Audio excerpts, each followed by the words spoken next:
بسم الله الرحمن الرحیم. الحمد لله والصلاة والسلام على رسول الله وعلى آله وأصحابه اجمعین و من تبعهم بإحسان إلى يوم الدین. دوستان عزیز، بینندگان گرامی، السلام علیکم و رحمت الله و برکاته. خداوند متعال در سوره الانبیاء می فرماید: اعوذ بالله من الشیطان الرجیم وهو الذي خلق الليل والنهار والشمس والقمر كل في فلك يسبحون. و همچنان در سوره یاسین خداوند متعال می فرماید: اعوذ بالله من الشیطان الرجیم لا الشمس ينبغي لها ان تدرك القمر ولا الليل سابق النهار وكل في فلك يسبحون.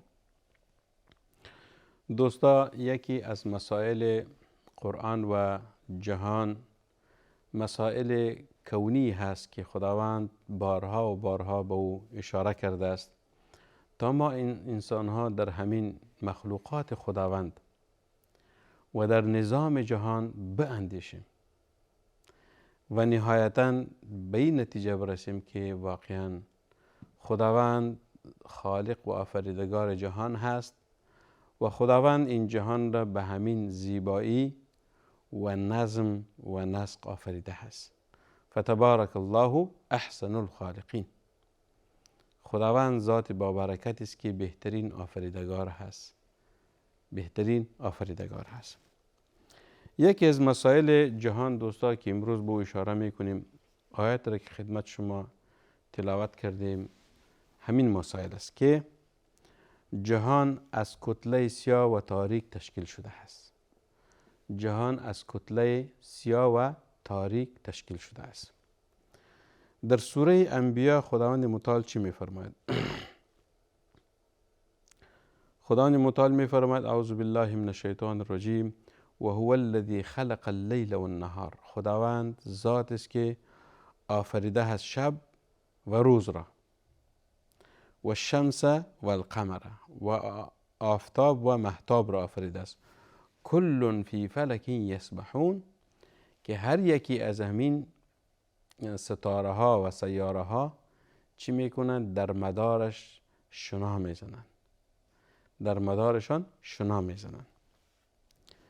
معنای این آیه چی است یا تفسیرش است که خداوند متعال فرمود که و اوست آن که آفرید شب و روز را و خورشید را و ماه را، هر یک از ستاره ها در آسمان شنا میکنند. در آسمان شنا میکنند. در اینجا چند مسئله است دوستا. ما گفتیم که جهان از کتله سیاه و تاریک تشکیل شده است. خداوند در این رابطه فرمود که خداوند آفریده است شب و روز را.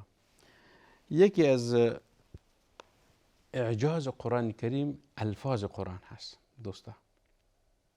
الفاظ قرآن یکی از ضعف و ناتوانی و یا بی اهمیت شمردن ما مسلمانان به قرآن کریم هست و یا عدم توجه ما به قرآن هست. ببینید، ما مسلمانان یک عادت بسیار ناپسندی که داریم، قرآن را وسیله بعض مناسبت ها قرار دادیم. وقتی که عروسی می شود قرآن میگیرند برای عروس و عروس میدهد، و یا مثلا که سفر میکند او را زیر قرآن میگذرانند، و یا مثلا قرآن در ماه رمضان میخوانند، تلاوت میکنند، ختم میکنند.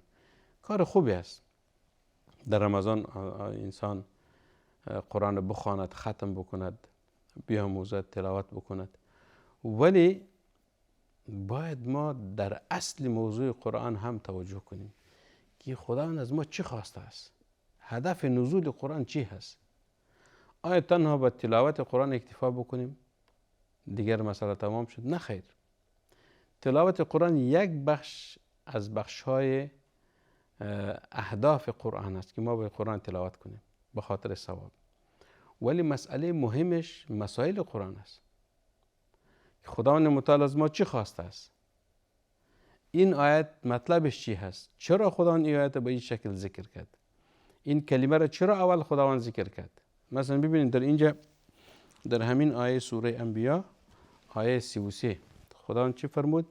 و هو الذی خلق اللیل و النهار. خداوند ذات است که آفرید شب و روز را. چرا لیل خداوند قبلا ذکر کرد و بعد از روز ذکر کرد؟ خلق اللیل و النهار. خداوند ذات است که شب را آفرید و روز را آفرید. لیل مرادش چی است؟ لیل ما در زبان فارسی شب میگوییم. شب معنایش چیست؟ شب معنایش تاریکی.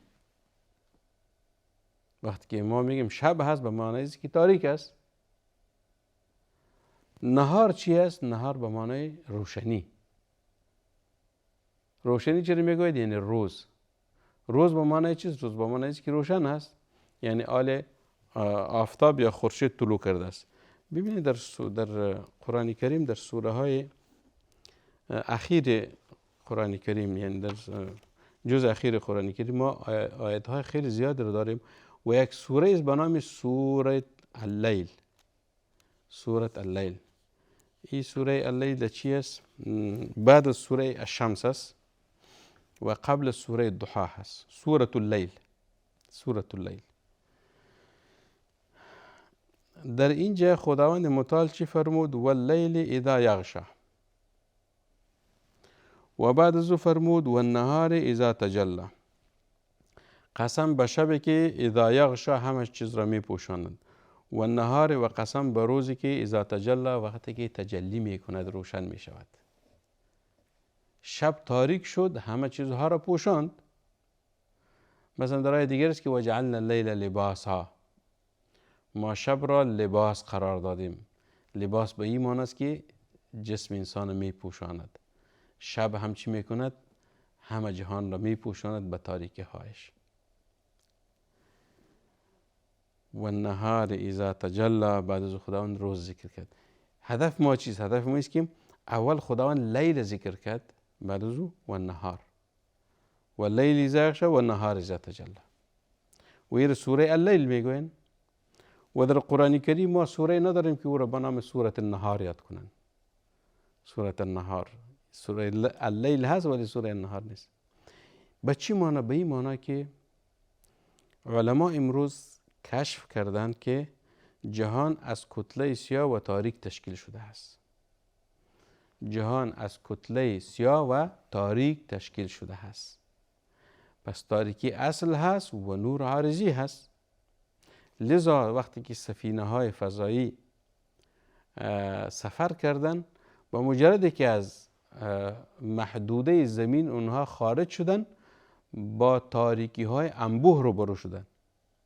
با تاریکی های انبوه روبرو شدن و اونها تعجب کردن که ما خو در روز سفر کردیم و این چند ساعت نشده است که ما به این ساحه رسیدیم. چطور ما با تاریکی های روبرو شدیم؟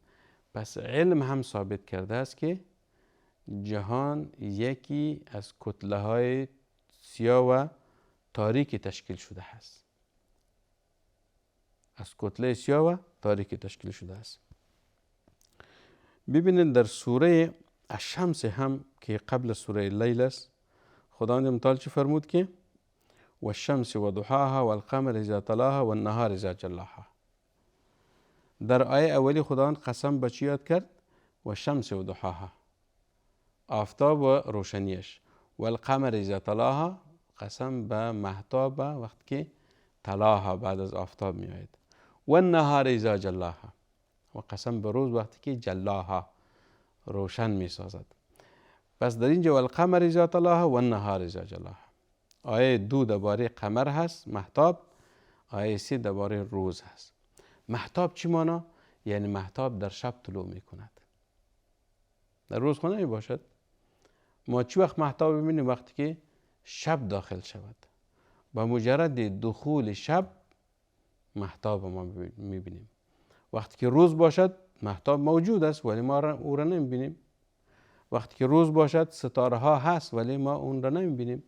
چرا؟ به خاطر از اینکه نور آفتاب همه جهان چی ساخته است؟ روشن ساخته است. نمیتونیم که همین سیارات یا ستاره ها را ما با آسانی ببینیم. پس هدف ما چیه؟ هدف ما از این دو آیاتی بود که خداوند اول شب را یاد کرد، بعد از او خداوند روز را یاد کرد. اول شب است، بعد از او روز است. این به این معنی است که جهان از کتله سیاه و تاریک تشکیل شده است. بعد از او خداوند چی فرمود که هو الذی خلق اللیل والنهار والشمس والقمر كل فی فلک یسبحون. خداوند ذات است که شب آفرید، روز را آفرید، آفتاب را آفرید و مهتاب را آفرید. بعد از او چی فرمود؟ کل فی فلک یسبحون. همین ستاره ها هر یکیشان در مدار خود شنا میزنند. یسبحون از سباحت گرفته شده است. سباحت چرا میگوین؟ سباحت شنا زدن یا آببازی ما میگویم، یا آببازی یا شنا زدن. وقتی یک کس شنا میزنه داخل آب داخل میشود و دست و پای خود میزنه تا به پیش رو حرکت بکند. یا اگر ما ماهی ها را دیده باشیم، ماهی چی است؟ شهپر داره، توسط این شهپرهای خود آب میزنه و به طرف پیش روی حرکت میکند، به طرف جلو حرکت میکند. این چیز ای را شنا میگوین. ای را قرآن کریم میگوید یسبحون. یسبحون، شنا زدن. خداوند نظام فضایی را تشبیه به یسبحون کرده است که همین ستاره ها در مدارشان شنا میزنند. در مدارشان شنا میزنند. امروز علم ای را ثابت کرده است که جهان یک کتله تاریک است. پس این ستاره ها چی میکنه؟ در همین کتله تاریک شنا میزنند، ولی در مدارش. فی فلک یسبحون. فلک در اینجا چی میگوین؟ فلک یعنی همون مدار را میگوین که خداوند برشان تعیین کرده است. ببینید در سیستم ستاره شناسی یا فلک شناسی یا اختر شناسی که علما تحدید کردن، زمین هم در مدار خود میچرخد و هم در مدار آفتاب. زمین که ما بالای زمین زندگی میکنیم یا در زمین زندگی میکنیم دو حرکت دارد. یکی در مدار خویش میچرخد، دوم در مدار آفتاب میچرخد. مثلا ببینین در مدار خود به این شکل دایری حرکت میکند، شکل دایری. این در مدار خود چرخش میکند. و در مدار آفتاب به این معنی است که هم در مدار خود چرخش میکند و هم در مدار چی؟ آفتاب. یعنی آفتاب در وسط قرار میگیره، در مرکز، و این زمین در مدار آفتاب میچرخد. در اینجا چی صورت میگیرد؟ در این فرایند وقتی که زمین در مدار خود میچرخد، از این فرایند شب و روز به میان می آید. وقتی که زمین در مدار خود میچرخد، در نتیجه این چرخش روز و شب به میان می آید. حالا زمین یک شکل کروی را داره. ما فعلا در اینجا مثلا ساعت وقتی که در اینجا روز باشد، در امریکا شب هست. در امریکا شب است، در آسیا روز هست. چرا؟ به خاطر از اینکه در اینجا آسیا قرار دارد و در اینجا در آخر کره زمین امریکا مثلا و کانادا دیگه کشورها قرار دارند. در اینجا وقتی که روز باشه، در اونجا شب است. در اونجا روز است، در اینجا شب است. این در نتیجه چرخش زمین در مدار خودش هست. وقتی که زمین در مدارش میچرخد، شب و روز به میان می آید. شب تاریک و روز چیز؟ روز روشن. مثلا وقتی که آفتاب به طرف در قاره آسیا، در قاره آسیا یا افریقا یا اروپا چی میکند؟ اون را با مو استقامت قرار میگیرد، روز شد. وقتی که روز شد، همین زمین روشنی آفتاب از امریکا میپوشاند، در اونجا شب شد. این چرخش زمین است، در اینجا روز است و در اونجا شب شد. چرا که هر دو یعنی کشورها در چی است؟ این قاره و کشور در کره زمین قرار دارند.